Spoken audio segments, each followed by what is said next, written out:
인물 중심, 기업 분석, CEO 톡톡. 안녕하십니까, 곽보현입니다.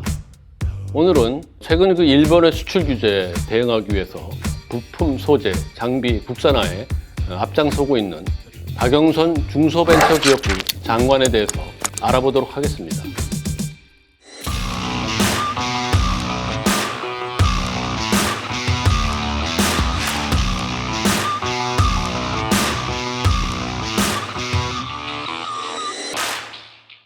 네, 그 존재감이 미미했던 중기부가 일본의 수출 규제로 인해서 소재, 부품, 장비 국산화의 핵심 부처로 떠오르고 있습니다. 더불어서 중소벤처기업부를 이끌고 있는 박영선 장관도 다시 재조명을 받고 있습니다. 구체적으로 어떤 일을 하는지는 내용들이 많기 때문에 다음 시간에 좀 살펴보기로 하고요. 오늘은 박영선 장관이 왜 총선 출마까지 포기하면서 중소벤처기업부 장관으로 남아있고 다음에 가지고 있는 목표가 무엇인지 비즈니스 포스트 류근영 기자와 함께 이야기를 나눠보도록 하겠습니다. 안녕하세요. 비즈니스 포스트 기업정책부 류근영 기자입니다. 예, 박영선 장관은 내년 총선까지 불출마를 선언하고 중기부 장관의 자리를 지켰습니다. 그 다음 스텝이 굉장히 궁금해지는데요. 과연 그 박영선 장관이 대선으로 직행하는 그런 스텝을 밟을까요? 예, 물론 박영선 장관도 대권을 염두에 두고 있다고는 생각합니다. 또 중소기업의 소재 부품 장비 국산화에 성공해서 일본 경제 보복을 막아낸 장관이라는 이미지를 만든다면 대권으로 바로 갈 수도 있을 것 같기는 합니다. 하지만 대권 직행보다는 서울시장을 거쳐가는 쪽이 조금 더 무게가 실리는 것 같습니다.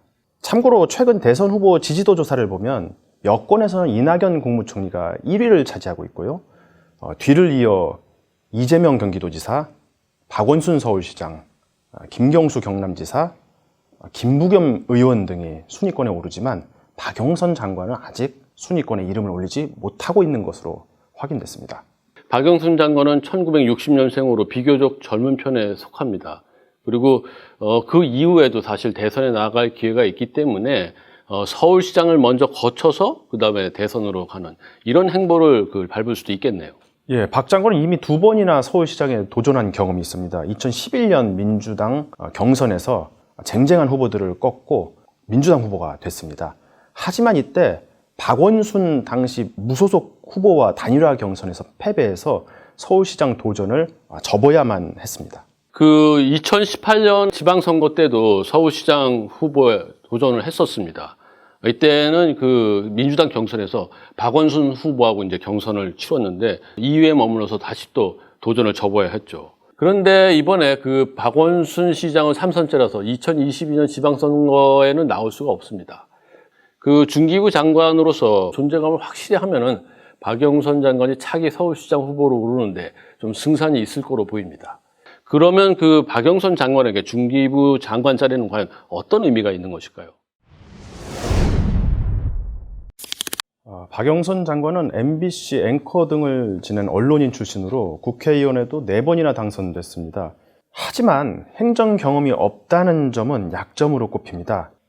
이 때문에 더 높은 곳으로 올라가기 위해서는 중기부 장관을 통해서 행정 능력을 입증하고 행정 경험을 쌓아야 할 필요가 있는 것입니다. 네, 그 정치인으로서 한 단계 도약을 하기 위해서는 행정 경험이 필요하다. 이렇게 좀 해석할 수 있는데 그 과거 노무현 전 대통령이 대통령 선거 이전에 해양수산부 장관에 올랐었던 거 이런 것과 그 좀 맥을 같이 한다. 이렇게 해석할 수도 있겠네요. 예, 이명박 전 대통령도 장관은 아니지만 서울시장을 지내면서 행정 경험을 쌓고 행정 능력을 입증한 바가 있습니다. 청계천 공사나 교통 환승제도 마련 등은 나중에 이명박 전 대통령이 대통령에 당선되는데도 결정적 역할을 한 것으로 보입니다. 네, 확실하게 그 박영선 장관이 총선에 나가지 않고 중기부 장관에 남는 것은 그 한 단계 높은 곳으로 도약하기 위한 준비 과정으로 보입니다. 그렇다면은 자신만의 브랜드를 확고하게 구축하는 그것이 필요해 보이는데 과연 박영선 장관이 중기부 장관으로서 어떤 브랜드를 구축해 나갈까? 이게 궁금하지 않을 수 없습니다. 박영선 장관은 경제를 잘 아는 정치인으로 자리매김하려는 것으로 보입니다. 문재인 정부 초기만 하더라도 국민들이 사법개혁, 적폐청산 등의 사회개혁에 관한 열망이 높았는데 이제 그 관심이 경제 쪽으로 옮겨지고 있는 것 같습니다. 이 때문에 박영선 장관은 경제 쪽에서 자기 브랜드를 구축해 다른 잠재적 대선 경쟁자들과 차별화를 꾀할 것으로 예상됩니다. 그렇군요. 이번 그 개각을 하면서 여성 그리고 또 국회의원 출신 장관들 이런 게 필요하다. 이게 그 문재인 대통령이 세운 어떤 방침이었는데 그 박영선 장관이 여성이라는 점, 이 점도 굉장히 고려한 거겠죠? 네. 하지만 현재 여성 국회의원은 전체의 17%인 51명, 지역구 의석만 보면 253석 중 26석만을 차지하고 있습니다. OECD 평균에 한참 못 미치고 심지어 동아시아 평균에도 못 미치는 수치입니다. 특히 민주당에서 뚜렷한 여성 대선 주자가 없다는 점도 문제입니다. 지금 여론조사 결과들을 보면은 현재 여성 정치인들 가운데 대선 주자로 꼽히는 사람은 심상정 정의당 대표와 나경원 한국당 원내대표 이 정도뿐이고요. 민주당에서는 뚜렷한 대선 주자를 못 내고 있습니다. 이 때문에 박영선 장관은 민주당으로서도 적극적으로 지원할 필요가 있는 정치적 자산인 셈입니다. 네. 그 박영선 장관이 취임한 이후에 중소벤처기업부 위상이 굉장히 높아졌다. 이런 얘기가 많이 나오고 있습니다. 그리고 박 장관은 지금 문재인 정부의 핵심 과제인 그 스타트업 육성, 그리고 제2벤처붐, 그리고 대기업과 중소기업의 협력 강화, 이런 여러 가지 정책과 이슈들을 적극적으로 추진하고 있습니다. 그 박영선 장관이 다음 단계로 도약하기 위해서 그 승부처로 보고 있는 게 과연 무엇일까요, 지금요? 일본 정부의 경제 보복에 대응해 중소기업의 소재 부품 장비 국산화에 힘을 기울일 것으로 예상됩니다. 실제로 박영선 장관은 소재 부품 장비 국산화를 위한 정책을 대단히 추진력 있게 밀고 나가는 것으로 보이는데요. 대기업과 중소기업의 상생협의회를 설치해 대기업이 필요로 하는 품목들을 발굴하고 중소기업이 대기업으로부터 판로를 보장받게 한다는 계획을 세웠습니다. 이 과정에서 대기업과 중소기업의 공동 연구 개발도 진행될 것으로 보이고요. 박영선 장관은 또 소재 부품 장비 스타트업 100곳을 육성한다는 방침도 밝혔습니다. 네, 제가 기억하기로는 언젠가 그 최태원 SK그룹 회장과 박영선 장관이 그 대기업이 중소기업의 부품을 왜 사주지 않느냐 이런 문제로 논쟁을 벌였던 이런 기억이 납니다. 박 장관은 중소기업도 불화수소를 만들 수 있다. 그런데 왜 대기업이 안 사냐 이런 거를 얘기했고 최태원 회장은 물론 만들 수는 있다. 그러나 품질이 문제다. 이런 것으로서 이야기를 오갔던 그런 기억이 납니다.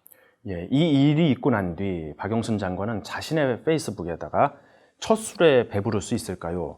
만약 20년 전부터 대기업과 중소기업이 함께 연구개발에 투자하고 서로 밀어주고 끌어줬다면 지금 상황은 어땠을까요?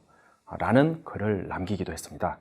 그동안 중소벤처기업부 그러면은 사실 좀 힘이 없었습니다. 근데 이번에 그 일본 수출 규제로 해서 그 소재, 부품, 장비에 관한 국산화가 굉장히 절실해졌습니다. 그래서 실제로 그것들이 이루어지는 것이 박영선 장관의 좀 승부처가 될 수 있는 그런 걸로 보이고요. 대기업과 중소기업이 서로 상생할 수 있는 그런 실질적 협력 관계가 이루어진다고 보면은 앞으로 박영선 장관은 행정 능력을 검증받고 다음 단계로 가는 탄탄대로를 걸을 수 있지 않을까 이렇게 생각도 됩니다. 대기업과 중소기업의 협력을 통해 박 장관이 성과를 거둔다면 박 장관은 소통 능력과 행정 능력을 입증하며 자신의 정치적 브랜드 가치를 높일 수 있을 것으로 보입니다. 그리고 그동안 쌓아왔던 다소 공격적 이미지도 개선할 수 있을 것 같습니다. 사실 그 박영선 장관은 그동안 그 경제개혁 관련해서는 재벌 저격수다 이런 별명까지 있었습니다. 대기업과 그동안 그렇게 사이가 좋지 않았던 것 같아요. 박영선 장관은 초선 국회의원 시절에 이명박 전 대통령이 연루된 것으로 의심되는 BBK 관련 사건을 집중적으로 파헤치며 이 전 대통령을 괴롭혔습니다. 당시 이명박 전 대통령은 2007년 대선을 앞두고 있었는데요. 박영선 장관은 이명박 당시 한나라당 후보에게 저 똑바로 못 보시겠죠? 부끄러운 줄 아세요, 진짜. 라고 말했고 이명박 후보는 옛날엔 안 저랬는데 저게 미쳤나? 라고 말하는 장면이 카메라에 포착됐습니다. 그리고 2015년 삼성그룹의 이재용, 이부진, 이서연 3남매의 증여 문제를 들고 나와 특정재산 수익 범죄 환수법 개정안, 이른바 이학수법을 발의하며 재벌 저격수란 별명이 붙었습니다. 네, 듣고 보니까 정말 그 강도 높은 말을 주고받은 그런 상황이 벌어졌었네요. 예, 낙마왕이라는 별명도 있습니다.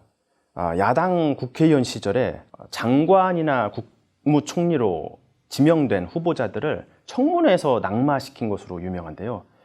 이 때문에 박영선 장관이 중기부 장관에 지명되자 자유한국당에서는 칼을 갈았다고 합니다. 근데 하지만 박영선 장관은 자기 청문회에서 오히려 황교안 자유한국당 대표가 김학의 전 법무부 차관의 비위를 묵인했다는 의혹을 들고 나와서 역공을 펼치는 모습을 보이기도 했습니다. 네. 이와 같은 박영선 장관의 모습이 정치인으로서는 굉장히 강하게 보이고 장점이 될 수 있겠지만 좀 더 높은 자리로 올라가기 위해서는 오히려 긍정적이지 못하지 않나 이런 생각이 들기도 합니다. 다양한 의견을 듣고 또 조율하고 그리고 또 안정적 행정 능력을 보여줘야 국민의 신뢰를 받지 않을까 이런 생각이 듭니다. 그렇다면 그 중소벤처기업부 장관이 된 이후에 박영선 장관에 대한 평가는 좀 어떻게 나오고 있나요? 박영선 장관이 중기부 장관에 오른 뒤 중기부 위상이 많이 높아졌다는 평가가 나오고 있습니다. 문재인 대통령의 북유럽 순방 때 중기부가 스타트업 행사를 주도하기도 했고요. 제가 중소기업 대표들이나 중소기업 관계자들을 취재해보면 박영선 장관이 정치인 출신이라 힘이 있어 일을 잘 추진한다.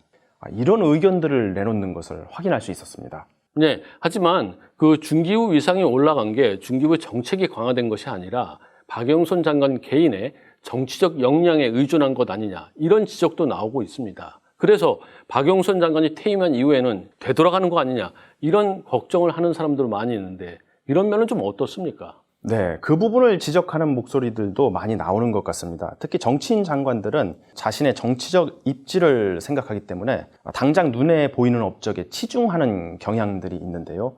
임기 안에 업적을 내려고 무리한 정책을 펼치다 보면 부작용도 발생하고 그 손해는 고스란히 국민들에게 돌아가게 마련입니다.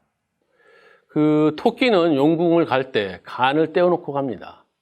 대한민국 정치인은 여의도 국회에 들어갈 때 부끄러움을 버려놓고 간다. 이런 말이 있습니다. 박영선 장관은 분명히 정치인 출신 장관입니다. 박영선 장관이 자기의 정치적 입지만 생각해서 친중소기업인의 탈을 쓰고 오로지 유권자 사냥꾼으로서 남아있는다고 하면은 그 당장 눈에 띄는 성과만 따라가게 될 것입니다. 그리고 정작 중소기업에 필요한 그런 정책은 놓칠 수도 있습니다. 표가 중요하니까 부끄러움은 이제 없어지는 거죠. 그러나 박영선 장관이 진정으로 국가 경제의 장기적 발전을 고민하고 미래 비전을 생각하면서 진정으로 중소기업의 발전을 위하는 정책들을 하나 둘씩 만들어 나가는 이런 행보도 보일 수 있습니다. 박영선 장관이 정말 먼 훗날 미래를 위한 중소기업 정책을 하나 둘 잘 만들어 놓았다. 이런 이야기를 들을 수 있을까요? 앞으로 박영선 장관의 행보를 지켜보도록 하겠습니다. CEO 톡톡 이것으로 마치겠습니다. 여러분 구독하기, 좋아요 꼭 부탁드리겠습니다. 감사합니다.